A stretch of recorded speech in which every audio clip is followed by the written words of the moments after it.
ಧರ್ಮಸ್ಥಳ ಚಲೋ ಆರಂಭಿಸಿದ ಬಿಜೆಪಿಯ ನಾಯಕರು ಇಂದು ಧರ್ಮಸ್ಥಳಕ್ಕೆ ಬಂದು ತಲುಪಿದ್ದಾರೆ. ನೂರಾರು ಕಾರುಗಳಲ್ಲಿ ಬೆಂಗಳೂರಿನಿಂದ ಧರ್ಮಸ್ಥಳಕ್ಕೆ ಎಸ್ಆರ್ ವಿಶ್ವನಾಥ್ ನೇತೃತ್ವದಲ್ಲಿ ರ್ಯಾಲಿ ಮೂಲಕ ಧರ್ಮಸ್ಥಳಕ್ಕೆ ಬಂದಿರುವಂತದ್ದು. ಇನ್ನು ಧರ್ಮಸ್ಥಳಕ್ಕೆ ಬಂದ ಬಿಜೆಪಿ ನಾಯಕರಿಗೆ ದ್ವಾರದ ಬಳಿಯೇ ಚಂಡೆ ವಾದ್ಯದ ಮೂಲಕ ಅದ್ದೂರಿಯಾಗಿ ಸ್ವಾಗತ ಕೋರಲಾಯಿತು. ಸ್ಥಳದಲ್ಲಿ ಬಿಗಿ ಭದ್ರತೆ ಒದಗಿಸಲಾಗಿದ್ದು ಧರ್ಮಸ್ಥಳದ ಜೊತೆಗೆ ನಾವಿದ್ದೇವೆ ಅಂತ ನೈತಿಕ ಬೆಂಬಲವನ್ನ ವ್ಯಕ್ತಪಡಿಸಿದ್ದಾರೆ.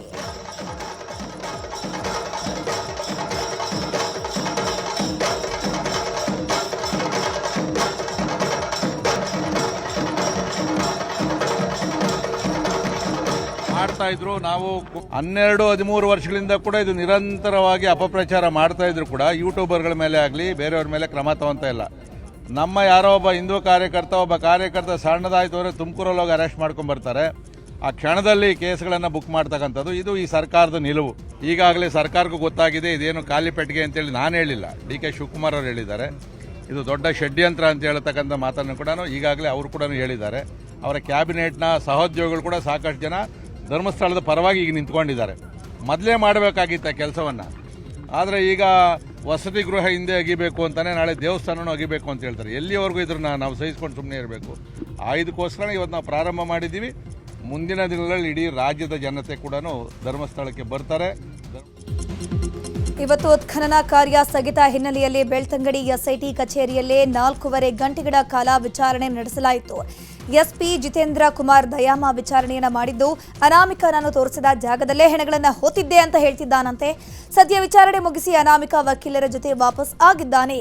ಇನ್ನು ಅನಾಮಿಕನ ಜೊತೆಯಲ್ಲಿ ಕೆಲಸ ಮಾಡ್ತಾ ಇದ್ದವರು ಯಾರು, ಈಗಲೂ ಅವರು ಸಂಪರ್ಕದಲ್ಲಿದ್ದಾರಾ ಎಂಬ ಪ್ರಶ್ನೆಗಳನ್ನ ಕೇಳಲಾಗ್ತಾ ಇದೆ.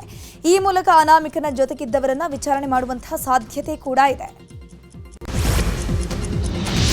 ಬಿಜೆಪಿ ಧರ್ಮಸ್ಥಳ ಚಲೋ ವಿಚಾರದ ಬಗ್ಗೆ ಬೆಂಗಳೂರಿನಲ್ಲಿ ಮಾತನಾಡಿರುವಂತಹ ಡಿಸಿಎಂ ಡಿಕೆ ಶಿವಕುಮಾರ್, ಬಿಜೆಪಿಯವರು ಈಗ ಮಾತನಾಡ್ತಿದ್ದಾರೆ. ಪ್ರಾರಂಭದಲ್ಲೇ ಮಾತನಾಡಬೇಕಿತ್ತಲ್ವಾ, ಈಗ ಇದರಲ್ಲಿ ರಾಜಕೀಯ ಮಾಡ್ತಾ ಇದ್ದಾರೆ. ಬಿಜೆಪಿಯವರು ರಾಜಕಾರಣಕ್ಕೆ ಹೋಗ್ತಿದ್ದಾರೆ. ಹಿಂದುತ್ವ ನಮ್ಮ ಮನೆ ಆಸ್ತಿ ಅಂತ ತಿಳ್ಕೊಂಡಿದ್ದಾರೆ. ಬಿಜೆಪಿ ಅವರದ್ದು ರಾಜಕಾರಣ ಬಿಟ್ಟು ಬೇರೆ ಏನಿಲ್ಲ. ಎಸ್ಐಟಿ ಮಾಡಿದಾಗ ದೂರು ಕೊಟ್ಟಾಗ ಯಾಕೆ ಮಾತನಾಡಿಲ್ಲ? ಧರ್ಮಸ್ಥಳದ ಬಗ್ಗೆ ಪ್ರೀತಿ ಇಲ್ಲ, ರಾಜಕಾರಣ ಮಾಡೋಕ್ ಮಾತ್ರ ಧರ್ಮಸ್ಥಳ ಬೇಕಷ್ಟೇ ಇವರಿಗೆ. ಈ ಪ್ರಕರಣದಲ್ಲಿ ಅನ್ಯಾಯ ಆಗೋಕೆ ಬಿಡೋದಿಲ್ಲ. ಇದ್ರ ಹಿಂದೆ ಯಾರಿದ್ರೂ ಅವರ ವಿರುದ್ಧ ಕ್ರಮ ಆಗುತ್ತೆ. ಯಾರೋ ಒಬ್ಬರು ಕುಮ್ಮಕ್ಕು ಕೊಡ್ತಿದ್ದಾನೆ ಅಂತ ಹೇಳಿದ್ರು.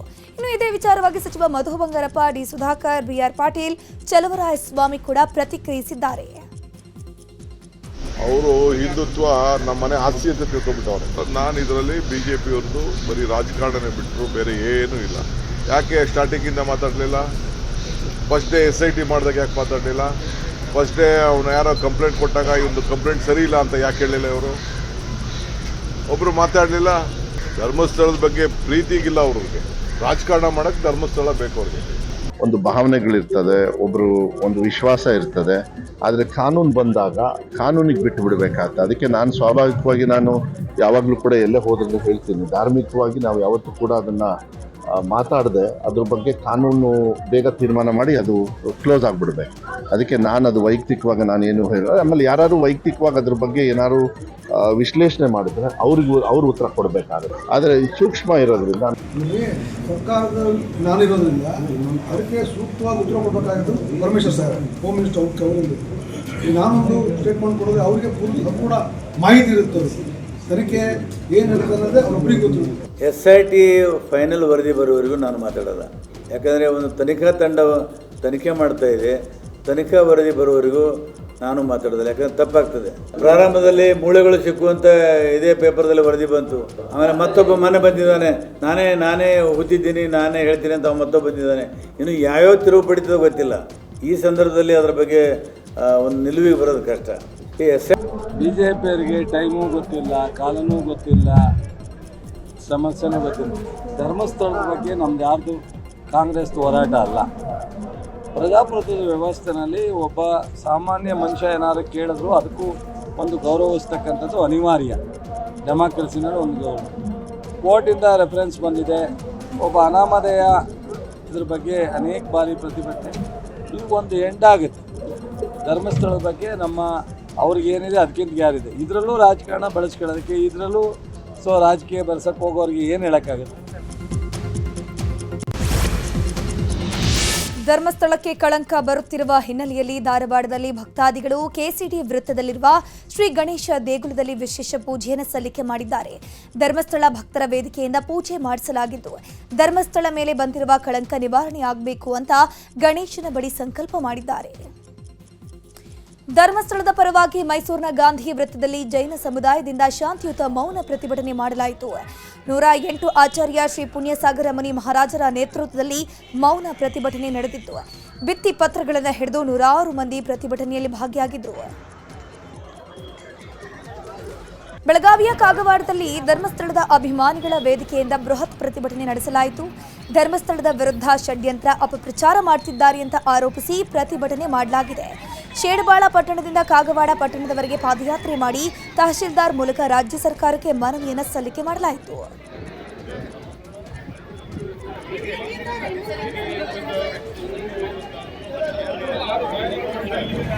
ಈಗಾಗಲೇ ನಾವು ಈ ಪಾದಯಾತ್ರೆ ಮೂಲಕ ಕಾಗವಾಡದ ಧರ್ಮಸ್ಥಳ ಪ್ರಕರಣದಲ್ಲಿ ಸರ್ಕಾರದಲ್ಲಿ ಇದ್ದವರಿಂದಲೇ ಷಡ್ಯಂತರ ನಡೆಯುತ್ತಿದೆ ಅಂತ ಕೇಂದ್ರ ಸಚಿವ ಪ್ರಹ್ಲಾದ್ ಜೋಶಿ ಆರೋಪವನ್ನ ಮಾಡಿದ್ದಾರೆ. ಹುಬ್ಬಳ್ಳಿಯಲ್ಲಿ ಮಾತನಾಡಿರುವಂತಹ ಅವರು ದೇಶದ ಅಸ್ಮಿತೆ ನಂಬಿಕೆ ಹರಣ ಮಾಡ್ತಾ ಇದ್ದಾರೆ.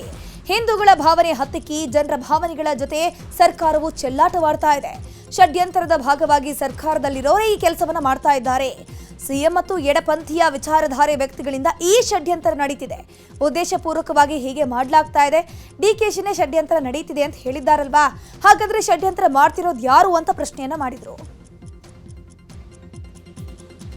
ಧರ್ಮಸ್ಥಳದ ಬಗ್ಗೆ ಇಲ್ಲಿ ಕೂತಂತ ನೀವು ಅನೇಕ ಪತ್ರಕರ್ತರು ಭಾಳ ರೆಗ್ಯುಲರ್ ಆಗಿ ಹೋದಾಗಂಥವ್ರು ಕೆಲವರು ಇದ್ದಾರೆ. ಅದೇನು ಕಿಮ್ಮತ್ತಿಲ್ಲ ಸ್ವಲ್ಪ ಹಿಂದೂಗಳ ಭಾವನೆಗಂದ್ರೆ ನಿಮಗೆ ಡಿ ಜೆ ಹಳ್ಳಿ ಕೆ ಜಿ ಹಳ್ಳಿಯೊಳಗೆ ಯಾವನೋ ಒಬ್ಬ ಹಾಕ್ಯಾನಂತ MLA ಮನಿನ ಸುಟ್ಟು ಹಾಕಿದ್ರೆ, ಇಡೀ ವಾತಾವರಣ ಪ್ರಕ್ಷುಬ್ಧ ಮಾಡಿದ್ರೆ, ಅವಾಗ ಸಿದ್ದರಾಮಯ್ಯನವರು ರಿಯಾಕ್ಷನ್ ಏನಿತ್ತು ವಿರೋಧ ಪಕ್ಷದೊಳಗಿದ್ದ ಭಾವನೆಗಳಿಗೆ ಹರ್ಟ್ ಹಾಕಿದ್ದಕ್ಕೆ ಮಾಡ್ಯಾರಂತ.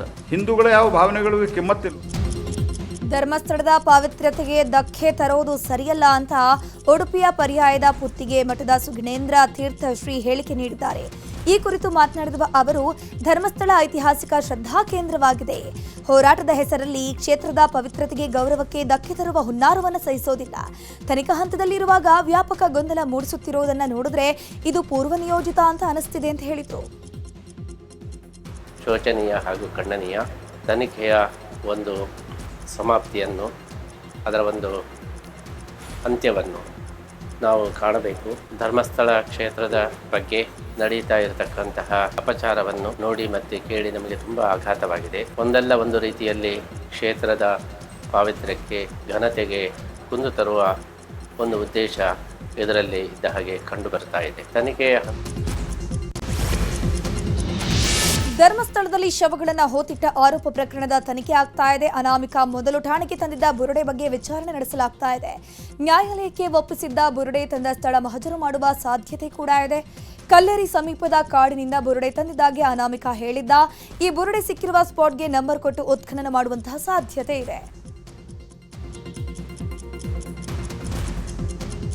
ಇನ್ನು ಧರ್ಮಸ್ಥಳ ಎಸ್ಐಟಿ ತನಿಖೆ ನಿರ್ಣಾಯಕ ಘಟ್ಟವನ್ನು ತಲುಪಿದ್ದು, ಅನಾಮಿಕಾ ತೋರಿಸಿದ ಸ್ಥಳಗಳನ್ನು ಎಸ್ಐಟಿ ಪರಿಶೀಲನೆ ಮಾಡ್ತಾ ಇರುವಂಥದ್ದು. ಸ್ಪಾಟ್ ನಂಬರ್ 6ರ ಹೊರತು ಬೇರೆಲ್ಲೂ ಕೂಡ ಕಳೆಬರ ಸಿಕ್ಕಿಲ್ಲ. ಈವರೆಗೆ 17 ಜಾಗದಲ್ಲಿ ಮಾತ್ರ ಸ್ಥಳ ಪರಿಶೀಲನೆ ಮಾಡಲಾಗಿದೆ. ಇನ್ನು 1994ರಿಂದ 2014ರವರೆಗೆ ನಡೆದಿದೆ ಎನ್ನಲಾದ ಘಟನೆಗಳ ಬಗ್ಗೆ ಎಸ್ಐಟಿ ದಾಖಲೆ ಸಂಗ್ರಹಿಸಿದೆ. ಸದ್ಯ ಅನಾಮಿಕಾ ನೀಡಿದ ಹೇಳಿಕೆಗಳೊಂದಿಗೆ ದೊರೆತ ದಾಖಲೆ ಪತ್ರಗಳ ತಾಳೆ ಹಾಕಲಾಗ್ತಾ ಇದೆ. ಧರ್ಮಸ್ಥಳದಲ್ಲಿ ಶವಗಳ ಹೋತಿಟ್ಟ ಪ್ರಕರಣ ಸಂಬಂಧ ಎಸ್ಐಟಿ ಕಚೇರಿಗೆ 2ನೇ ದೂರುದಾರ ಜಯಂತ್ ಆಗಮಿಸಿದ್ರು. ಧರ್ಮಸ್ಥಳದಲ್ಲಿ ದಾಖಲಾಗಿದ್ದ 160 UDR ಕೇಸ್ಗಳ ದಾಖಲೆಗಳನ್ನು ತೆಗೆದುಕೊಂಡು ಬಂದಿದ್ದಾರೆ. ಅದರಲ್ಲಿ ಒಂದು ಕೇಸನ್ನು IPS 302, IPC 201 ಅಡಿಯಲ್ಲಿ ದಾಖಲಿಸಿದ್ದಾರೆ.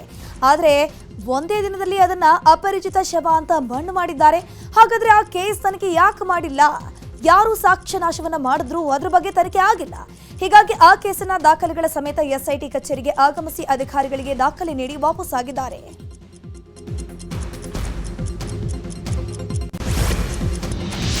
ಕೆಂಗೇರಿ ವಿಶ್ವ ಒಕ್ಕಲಿಗರ ಮಹಾಸಂಸ್ಥಾನ ಮಠದ ಪೀಠಾಧ್ಯಕ್ಷರಾದ ಶ್ರೀ ಚಂದ್ರಶೇಖರನಾಥ ಮಹಾಸ್ವಾಮೀಜಿ 81ನೇ ವರ್ಷದ ವಯಸ್ಸಿಗೆ ಲಿಂಗೈಕ್ಯರಾಗಿದ್ದಾರೆ. ಈ ಹಿನ್ನೆಲೆ ಡಿಸಿಎಂ ಡಿಕೆ ಶಿವಕುಮಾರ್, ಮಾಜಿ ಪ್ರಧಾನಿ ಎಚ್ಡಿ ದೇವೇಗೌಡರು, B Y Vijayendra, R Ashok, V Somanna, Chalavadi Narayanaswamy, ಶಾಸಕ ಗೋಪಾಲಯ್ಯ ಸೇರಿ ಹಲವು ಗಣ್ಯರು ಸ್ವಾಮೀಜಿಗಳ ಅಂತಿಮ ದರ್ಶನವನ್ನು ಪಡೆಕೊಂಡರು. ನಾಥ ಪರಂಪರೆಯಂತೆ ಅಂತಿಮ ವಿಧಿವಿಧಾನ ಕಾರ್ಯ ನೆರವೇರಿಸಲಾಯಿತು.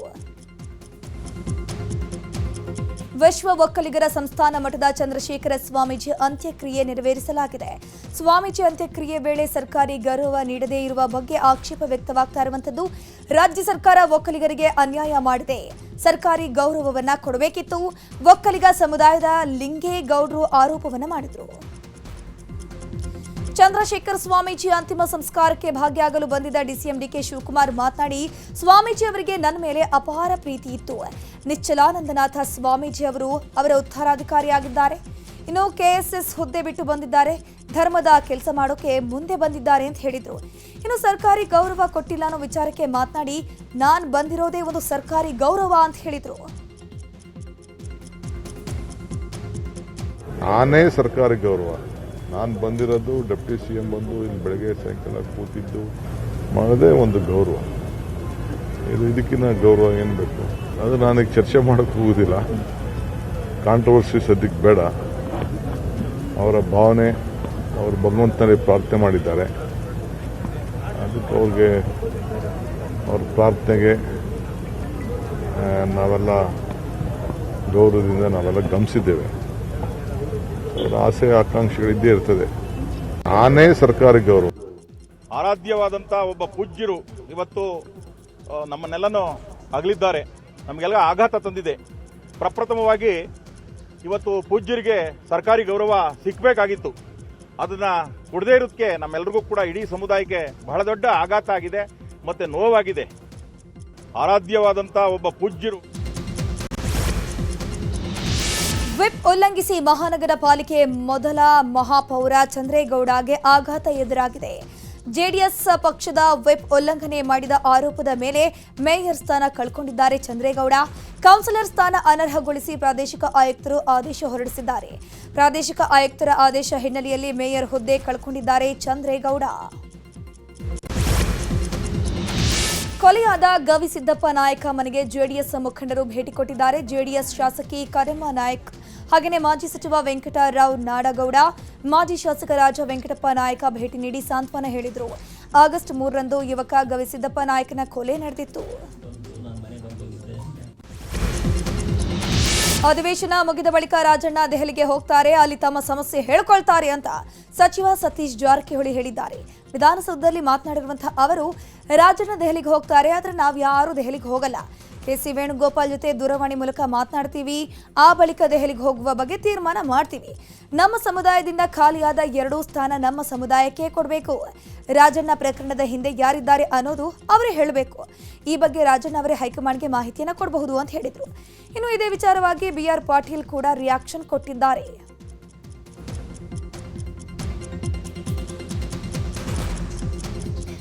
ನೋಡೋಣ, ನಮ್ಮ ಅವರಷ್ಟೇ ಹೋಗ್ತಾರೆ, ನಾವ್ಯಾರು ಹೋಗಲ್ಲ, ಅವ್ರೊಬ್ಬರೇ ಹೋಗ್ತಾರೆ, ಒಬ್ಬರೇ ಬ್ರೀಫ್ ಮಾಡ್ತಾರೆ. ನೋಡೋಣ, ನಮ್ಮ ಜನರಲ್ ಸೆಕ್ರೆಟರಿ ಜೊತೆ ಮಾತಾಡ್ತೀವಿ, ಫೋನಲ್ಲಿ ಮಾತಾಡ್ತೀವಿ, ಅವ್ರು ಏನು ರಾಶಿ ಕೊಡ್ತಾರೆ ನೋಡೋಣ.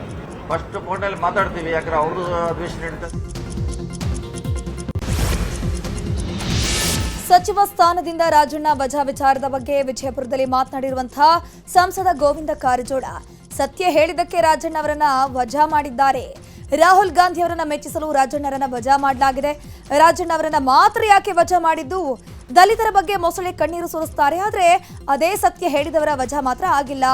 ರಾಜಣ್ಣ ದಲಿತ ಅನ್ನೋ ಕಾರಣಕ್ಕೆ ವಜಾ ಮಾಡಿದ್ದಾರೆ ಅಂತ ವಾಗ್ದಾಳಿ ನಡೆಸಿದ್ರು. ಇನ್ನು ಇದೇ ವಿಚಾರವಾಗಿ ಪ್ರಹ್ಲಾದ್ ಜೋಶಿ ಕೂಡ ಪ್ರತಿಕ್ರಿಯಿಸಿದ್ದಾರೆ. ನಿಮಗೆ ಅರ್ಗಿಸ್ಕೊಳ್ಳಿಕ್ಕೆ ಆಗುದಿಲ್ಲ. ರಾಹುಲ್ ಗಾಂಧಿ ಚೌರ ಬೀಸು ಸಲುವಾಗಿ KN ರಾಜಣ್ಣನ ವಜಾ ಮಾಡಿದ್ರಿ ಮಂತ್ರಿಮಂಡಲದ.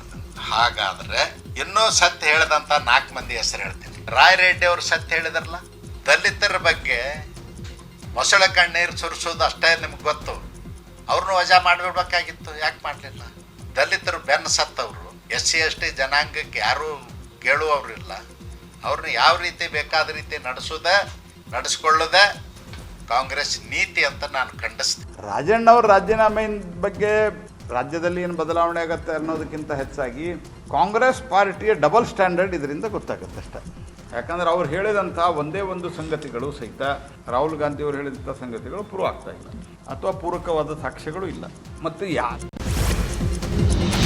ಬೀದಿ ಬದಿಯಲ್ಲಿರುವ ಶ್ವಾನಗಳನ್ನು ಹಿಡಿಯುವಂತೆ ಸುಪ್ರೀಂ ಕೋರ್ಟ್ ಆದೇಶವನ್ನು ನೀಡಿದೆ. ಸುಪ್ರೀಂ ಕೋರ್ಟ್ ನೀಡಿರುವ ಆದೇಶದ ವಿರುದ್ಧ ಶ್ವಾನ ಪ್ರೇಮಿಗಳು ಸಿಡಿದೆದ್ದಿದ್ದಾರೆ. ಈ ಬಗ್ಗೆ ಫ್ರೀಡಂ ಪಾರ್ಕ್ನಲ್ಲಿ ಶ್ವಾನ ಪ್ರೇಮಿಗಳು ಪ್ರತಿಭಟನೆ ಮಾಡಿದ್ರು.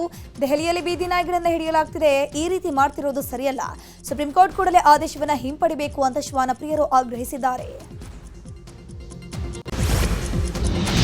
ಕೋಲಾರದಲ್ಲಿ ಧಾರಾಕಾರ ಮಳೆ ಸುರಿದಿದೆ. ಮಳೆಯಿಂದಾಗಿ ಜನಜೀವನ ಅಸ್ತವ್ಯಸ್ತಗೊಂಡಿದೆ. ಕೋಲಾರ, ವೇಮಗಲ್, ಮಾಲೂರಿನಲ್ಲಿ ವರುಣನ ಆರ್ಭಟ ಜೋರಾಗಿದೆ. ಇನ್ನು ಮಳೆಯಿಂದಾಗಿ ತಗ್ಗು ಪ್ರದೇಶಗಳ ಮನೆಗಳಿಗೆ ಮಳೆಯ ನೀರು ಹಾಗೂ ಮೋರಿಯ ನೀರು ನುಗ್ಗಿದೆ. ಮಳೆಯಿಂದಾಗಿ ವಾಹನ ಸವಾರರು ಪರದಾಟ ನಡೆಸಿದ್ರು. ಇನ್ನು ಹಲವೆಡೆ ವಿದ್ಯುತ್ ಪೂರೈಕೆಯಲ್ಲಿ ವ್ಯತ್ಯಯ ಉಂಟಾಯಿತು.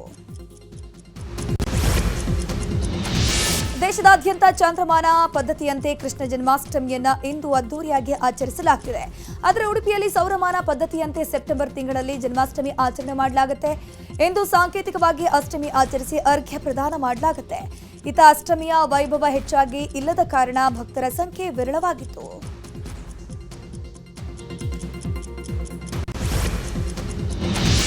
ಜೈಲಿನಲ್ಲಿ ದರ್ಶನ್ ಸಾಮಾನ್ಯ ಕೈದಿಯಂತೆ ಇರ್ತಾರೆ. ಜೈಲಿನ ನಿಯಮಗಳ ಪ್ರಕಾರವೇ ಅಧಿಕಾರಿಗಳು ದರ್ಶನ್ರನ್ನ ನೋಡಿಕೊಳ್ತಿದ್ದಾರೆ. ಕಳೆದ ಬಾರಿ ರಾಜಾತಿಥ್ಯ ನೀಡಿ ಮುಜುಗರ ಅನುಭವಿಸಿದ ಪೊಲೀಸರು ಈ ಬಾರಿ ಸಾಮಾನ್ಯ ಕೈದಿಯಂತೆ ನಡೆಸಿಕೊಳ್ತಿದ್ದಾರಂತೆ. ಜೈಲು ಮೆನುವಿನಂತೆ ಊಟ ತಿಂಡಿ ನೀಡಲಾಗ್ತಾ ಇದೆ. ಇನ್ನು ನಿಯಮದಂತೆ ಒಂದೇ ಬೆಡ್ಶೀಟ್ ನೀಡಲಾಗಿದೆ. ಜೈಲಿನಲ್ಲಿ ವಿಗ್ ಧರಿಸೋದು ಕಷ್ಟ ಅನ್ನೋ ಹಿನ್ನೆಲೆಯಲ್ಲಿ ಜೈಲಿಗೆ ಬರೋ ಮೊದಲೇ ವಿಗ್ ಅನ್ನ ತೆಗೆದು ಬಂದಿದ್ದಾರೆ. ಇನ್ನು ಪರಪ್ಪನ ಅಗ್ರಹಾರ ಜೈಲಿನಲ್ಲಿರುವ ದರ್ಶನ್ಗೆ ಹೆಚ್ಚಿನ ಭದ್ರತೆಯನ್ನು ನೀಡಲಾಗಿದೆ. ಈ ಬಗ್ಗೆ ನ್ಯೂಸ್ 18ಗೆ ಜೈಲು ಮೂಲಗಳಿಂದ ಮಾಹಿತಿ ಸಿಕ್ಕಿದ್ದು. ನಟ ದರ್ಶನ್ ರೂಮಲ್ಲಿ ಸಿಸಿಟಿವಿ ಇಡಲಾಗಿದೆ. ಕಣ್ಗಾವಲಲ್ಲಿ ಇರ್ತಾರೆ. ದರ್ಶನ್ ಸೆಲ್ನಲ್ಲಿ ಸಿಸಿ ಕ್ಯಾಮೆರಾ ಅಳವಡಿಸಲಾಗಿದೆ. 3 ಹಂತದಲ್ಲಿ ಸೆಲ್ಗೆ ಭದ್ರತೆ ನೀಡಲಾಗಿದೆ. ಇನ್ನು ಭದ್ರತಾ ಸಿಬ್ಬಂದಿಗೂ ಬಾಡಿ ಕ್ಯಾಮೆರಾ ಹಾಕಲಾಗಿದೆ. ಸುಪ್ರೀಂ ಕೋರ್ಟ್ ನಿರ್ದೇಶನದಂತೆ ಕ್ರಮ ಕೈಗೊಳ್ಳಲಾಗಿದೆ. ದರ್ಶನ್ ಅಭಿಮಾನಿಗಳಿಗೆ ಸಂದೇಶ ಕೊಟ್ಟಿದ್ದು, ನನ್ನ ಕಷ್ಟ ಸುಖದಲ್ಲಿ ನೀವು ಭಾಗಿಯಾಗಿದ್ದೀರಿ, ನನ್ನ ಬೆನ್ನೆಲುಬಾಗಿ ನಿಂತ ನಿಮಗೆ ಜೀವನ ಪರ್ಯಂತ ಆಭಾರಿ ಆಗಿರ್ತೀನಿ ಅಂತ ಹೇಳಿದ್ದಾರೆ. ಜೊತೆಗೆ ದ ಡೆವಿಲ್ ಸಿನಿಮಾಗೂ ಶುಭ ಕೋರಿದ್ದಾರೆ. ಸಿನಿಮಾವನ್ನ ಸಿನಿಮಾವಾಗಿ ನೋಡಿ ಅಂತ ಹೇಳಿದ್ದಾರೆ. ಪರಪ್ಪನ ಅಗ್ರಹಾರ ಜೈಲಿನಲ್ಲಿರೋ ದರ್ಶನ್ನ ಬಳ್ಳಾರಿ ಜೈಲಿಗೆ ಶಿಫ್ಟ್ ಮಾಡುವಂತೆ ಜೈಲು ಅಧಿಕಾರಿಗಳು ಅರ್ಜಿಯನ್ನು ಸಲ್ಲಿಕೆ ಮಾಡಿದ್ರು. 64ನೇ ಸೆಷನ್ಸ್ ಕೋರ್ಟ್ಗೆ ಅರ್ಜಿ ಸಲ್ಲಿಸಲಾಗಿದೆ. ಆದರೆ ಜೈಲಾಧಿಕಾರಿಗಳಿಂದ ನೇರವಾಗಿ ಅರ್ಜಿ ಪಡೆಯೋಕೆ ಕೋರ್ಟ್ ನಿರಾಕರಿಸಿದೆ.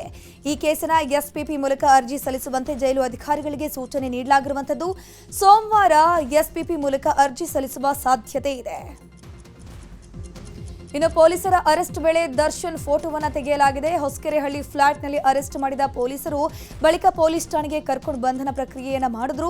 ಈ ವೇಳೆ ದರ್ಶನ್, ಪವಿತ್ರ ಗೌಡ ಸೇರಿ ಎಲ್ಲ ಆರೋಪಿಗಳ ಫೋಟೋವನ್ನು ತೆಗೆದಿದ್ದಾರೆ. ಅನ್ನಪೂರ್ಣೇಶ್ವರಿ ಠಾಣೆಯಲ್ಲಿ ಫೋಟೋ ತೆಗೆದಿದ್ದು ದರ್ಶನ್ ಮೂಡಿಕೊಟ್ಟಿರುವ ಫೋಟೋವನ್ನು ತೆಗೆಯಲಾಗಿದೆ. ದರ್ಶನ್ ಜೈಲುವಾಸ ಶುರುವಾದ ಹಿನ್ನೆಲೆ ಸೋಷಿಯಲ್ ಮೀಡಿಯಾದಲ್ಲಿ ದರ್ಶನ್ ಪತ್ನಿ ವಿಜಯಲಕ್ಷ್ಮಿ ಭಾವುಕ ಪೋಸ್ಟ್ ಅನ್ನು ಹಾಕಿದ್ದಾರೆ. ದರ್ಶನ್ ಫಾರ್ಮ್ ಹೌಸ್ನಲ್ಲಿ ಏಕಾಂಗಿಯಾಗಿ ನಿಂತಿರುವ ಫೋಟೋ ಹಾಕಿ ಹಾರ್ಟ್ ಬ್ರೇಕ್ ಎಮೋಜಿ ಹಾಕಿ ಪೋಸ್ಟ್ ಹಾಕಿರುವಂಥದ್ದು. ಇನ್ನು ಆ ಪೋಸ್ಟ್ ನೋಡಿದ ಅಭಿಮಾನಿಗಳು ಅತ್ತಿಗೆ ಕುಗ್ಗದಿರಿ ಅಂತ ಕಮೆಂಟ್ ಮಾಡ್ತಿದ್ದಾರೆ. ಇನ್ನು ದರ್ಶನ್ ಜೈಲು ವಿಚಾರವಾಗಿ ನ್ಯೂಸ್ 18 ಜೊತೆ ಮಾತನಾಡಿರುವ ನಟಿ ರಮ್ಯಾ, ದರ್ಶನ್ ಜೊತೆ ನಾನು ಕೆಲಸ ಮಾಡಿದ್ದೀನಿ. ಕಷ್ಟಪಟ್ಟು ಇಂಡಸ್ಟ್ರಿಗೆ ದರ್ಶನ್ ಬಂದವರು. ಈ ದರ್ಶನ್ ಇತ್ತೀಚಿನ ನಡವಳಿಕೆ ಬೇಸರವಾಗಿತ್ತು. ಅಕ್ಕಪಕ್ಕದವರಿಂದಲೇ ಈ ರೀತಿ ಆಯಿತು ಅನ್ಸುತ್ತೆ. ದರ್ಶನ್ ತಮ್ಮ ಜೀವನ ಹಾಳು ಮಾಡಿಕೊಂಡ್ರು. ಪವಿತ್ರ ಗೌಡ ಯಾರಂತ ನನಗೆ ಗೊತ್ತಿರಲಿಲ್ಲ. ಆಕೆಯು ತಾಯಿ, ಅವರಿಗೂ ಮಗಳಿದ್ದಾಳೆ. ಏನಾದರೂ ಮಾಡೋದಕ್ಕೂ ಮುನ್ನ ಕುಟುಂಬ ಹಾಗೂ ಮಕ್ಕಳ ಬಗ್ಗೆ ಯೋಚಿಸಬೇಕು ಅಂತ ಹೇಳಿದ್ರು. ನಟ ಅಜಯ್ ರಾವ್ ದಾಂಪತ್ಯದಲ್ಲಿ ಬಿರುಕು ಮೂಡಿದೆ. ಮದುವೆಯಾಗಿ 10 ವರ್ಷಗಳ ಬಳಿಕ ದಂಪತಿ ದೂರವಾಗಿದ್ದಾರೆ. ನಟ ಅಜಯ್ ರಾವ್ ಮೇಲೆ ಪತ್ನಿ ಫ್ಯಾಮಿಲಿ ಕೋರ್ಟ್ನಲ್ಲಿ ಕೌಟುಂಬಿಕ ದೌರ್ಜನ್ಯ ಕೇಸ್ ದಾಖಲಿಸಿದ್ದಾರೆ. ಪ್ರೀತಿಸಿ 2014 ಡಿಸೆಂಬರ್ 18ರಂದು ಅಜಯ್ ರಾವ್ ಸ್ವಪ್ನ ಮದುವೆಯಾಗಿದ್ರು. ಇದೀಗ ಇದೇ ಜೋಡಿ ವಿಚ್ಛೇದನಕ್ಕೆ ಅರ್ಜಿ ಹಾಕಿದ್ದಾರೆ. ಸಾಕಷ್ಟು ಸಾಲ ಮಾಡಿ ಅಜಯ್ ರಾವ್ ಮನೆಯನ್ನ ಕಟ್ಟಿದ್ರು. ಅಲ್ಲದೆ ಇತ್ತೀಚೆಗೆ ಮೈತುಂಬ ಸಾಲ ಮಾಡಿ ಯುದ್ಧಕಾಂಡ ಸಿನಿಮಾ ಮಾಡಿದ್ರು. ಸ್ವಪ್ನ ವಿಚ್ಛೇದನ ಅರ್ಜಿ ಸಲ್ಲಿಸಿದ್ದು ಅಜಯ್ ರಾವ್ಗೆ ಶಾಕ್ ಕೊಟ್ಟಿದ್ದಾರೆ.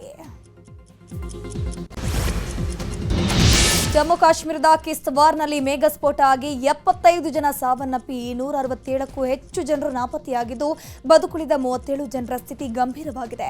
16 ಮನೆಗಳು ಸಂಪೂರ್ಣ ನಾಶವಾಗಿದೆ. ರಕ್ಷಣಾ ಕಾರ್ಯಾಚರಣೆ 3ನೇ ದಿನವೂ ಮುಂದುವರೆದಿದ್ದು, ಭಾರತೀಯ ಸೇನೆಯು ಕಾರ್ಯಾಚರಣೆಯಲ್ಲಿ ಭಾಗಿಯಾಗಿದೆ.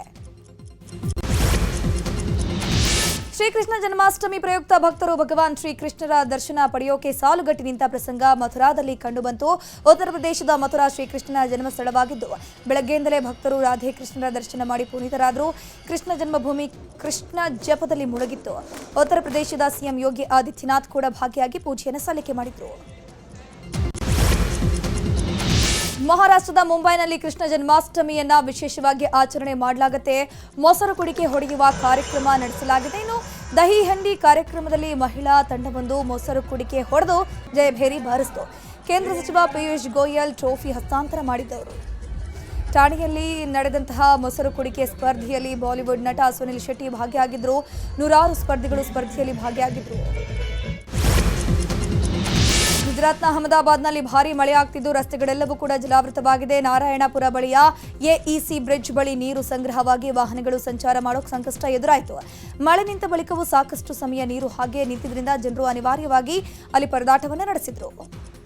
ದೆಹಲಿಯಲ್ಲೂ ಭಾರೀ ಮಳೆ ಆಗ್ತಿದ್ದು ಜನರು ಪರದಾಡುವಂತಾಗಿದೆ. ಸ್ವಾತಂತ್ರ್ಯೋತ್ಸವದ ಬಳಿಕ ವೀಕೆಂಡ್ ಕಳೆಯೋಕೆ ಬಂದಿದ್ದ ಜನರಿಗೆ ವರುಣದೇವ ಅಡ್ಡಿಪಡಿಸಿದ್ದಾನೆ. ಕೆಂಪುಕೋಟೆ ಸೇರಿದಂತೆ ಹಲವು ಪ್ರದೇಶಗಳಲ್ಲಿ ಮಳೆಯಾಗಿದ್ದು ಜನರು ಬಸ್ ನಿಲ್ದಾಣಗಳಲ್ಲಿ ನಿಂತು ರಕ್ಷಣೆ ಪಡ್ಕೊಂಡ್ರು. ದಿವಂಗತ ಮಾಜಿ ಪ್ರಧಾನಿ ಅಟಲ್ ಬಿಹಾರಿ ವಾಜಪೇಯಿ ಅವರ ಡೆತ್ ಆನಿವರ್ಸರಿ ಗಣ್ಯರು ಭಾಗಿಯಾದರು. ಒಂದು ಆನಿವರ್ಸರಿಯಲ್ಲಿ ಸದೈವ್ ಅಟಲ್ನಲ್ಲಿ ನಡೆದ ಕಾರ್ಯಕ್ರಮದಲ್ಲಿ ರಾಷ್ಟ್ರಪತಿ ದ್ರೌಪದಿ ಮುರ್ಮು, ಪ್ರಧಾನಿ ನರೇಂದ್ರ ಮೋದಿ ಸೇರಿದಂತೆ ಹಿರಿಯ ನಾಯಕರು ಹಾಜರಾಗಿ ಪ್ರಾರ್ಥನೆಯನ್ನು ಸಲ್ಲಿಕೆ ಮಾಡಿದರು. ನ್ಯೂಯಾರ್ಕ್ನ ಸಿಯಾಟಲ್ ಟವರ್ ಮೇಲೆ ಇದೇ ಮೊದಲ ಬಾರಿಗೆ ವಿದೇಶದ ಧ್ವಜವೊಂದನ್ನು ಹಾರಿಸಲಾಗಿದೆ. ಭಾರತದ 79ನೇ ಸ್ವಾತಂತ್ರ್ಯೋತ್ಸವದ ಅಂಗವಾಗಿ 605 ಅಡಿ ಎತ್ತರದ ಬಾಹ್ಯಾಕಾಶ ಕೇಂದ್ರದ ಕಟ್ಟಡದ ಮೇಲಿನ ಗೋಪುರದ ಮೇಲೆ ಹಾರಿಸಲಾಗಿದೆ. ರಷ್ಯಾ ಅಧ್ಯಕ್ಷ ವ್ಲಾದಿಮಿರ್ ಪುಟಿನ್ ಜೊತೆ ಅಲಸ್ಕಾದಲ್ಲಿ ನಡೆದ ದ್ವಿಪಕ್ಷೀಯ ಮಾತುಕತೆ ಬೆನ್ನಲ್ಲೇ ಭಾರತದ ಬಗ್ಗೆ ಟ್ರಂಪ್ ಭರವಸೆ ಬದಲಿಸಿದ್ದಾರೆ. ಅಮೆರಿಕ ಅಧ್ಯಕ್ಷ ಡೊನಾಲ್ಡ್ ಟ್ರಂಪ್ 2ನೇ ಬಾರಿ ಸುಂಕ ವಿಧಿಸದೇ ಇರುವ ಬಗ್ಗೆ ಸುಳಿವನ್ನು ಕೊಟ್ಟಿದ್ದಾರೆ. ರಷ್ಯಾ ಅಧ್ಯಕ್ಷ ವ್ಲಾದಿಮಿರ್ ಪುಟಿನ್ ಜೊತೆಗಿನ ಶೃಂಗಸಭೆಯ ಬಳಿಕ ಅಮೆರಿಕ ಅಧ್ಯಕ್ಷ ಡೊನಾಲ್ಡ್ ಟ್ರಂಪ್ ಮತ್ತೊಮ್ಮೆ ತನ್ನ ಹಳೇ ಚಾಳಿಯನ್ನು ಮುಂದುವರೆಸಿದ್ದಾರೆ. ಭಾರತ ಮತ್ತು ಪಾಕಿಸ್ತಾನ ನಡುವಿನ ಯುದ್ಧ ನಿಲ್ಲಿಸಿದ್ದು ನಾನೇ ಅಂತ ಪುನರ್ ಉಚ್ಚರಿಸಿದ್ದಾರೆ. ಅಂತಾರಾಷ್ಟ್ರೀಯ ಬಾಹ್ಯಾಕಾಶ ಕೇಂದ್ರಕ್ಕೆ ಭೇಟಿ ಕೊಟ್ಟು ಅಧ್ಯಯನ ನಡೆಸಿ ವಾಪಸ್ ಆದ ಭಾರತೀಯ ಗಗನಯಾನಿ ಗ್ರೂಪ್ ಕ್ಯಾಪ್ಟನ್ ಶುಭಾಂಶು ಶುಕ್ಲಾ ನಾಳೆ ಭಾರತಕ್ಕೆ ವಾಪಸ್ ಆಗ್ತಾರೆ. ದೆಹಲಿಯಲ್ಲಿ ಆಗಸ್ಟ್ 22 ಮತ್ತು 23ರಂದು ನಡೆಯಲಿರುವಂತಹ ರಾಷ್ಟ್ರೀಯ ಬಾಹ್ಯಾಕಾಶ ದಿನಾಚರಣೆಯಲ್ಲಿ ಶುಭಾಂಶು ಶುಕ್ಲಾ ಭಾಗಿಯಾಗಲಿದ್ದಾರೆ. ಪಾಕಿಸ್ತಾನ ಕ್ರಿಕೆಟ್ ತಂಡದ ಕಳಪೆ ಪ್ರದರ್ಶನ ಮುಂದುವರಿತಾ ಇದೆ. ಹೀಗಾಗಿ ಬಾಬರ್ ಅಜಂ ಮತ್ತು ಮೊಹಮ್ಮದ್ ರಿಜ್ವಾನ್ ಸೇರಿದಂತೆ ಆಟಗಾರರ ವೇತನ ಕಡಿತದ ಭೀತಿ ಎದುರಾಗಿದೆ. ಈ ವರ್ಷ 3 ಟೆಸ್ಟ್ ಪಂದ್ಯ ಆಡಿದ್ದು 1 ಗೆದ್ದಿದೆ. ಏಕದಿನ ಕ್ರಿಕೆಟ್ನಲ್ಲಿ 11 ಪಂದ್ಯಗಳಲ್ಲಿ 2 ಮಾತ್ರ ಗೆದ್ದಿದೆ.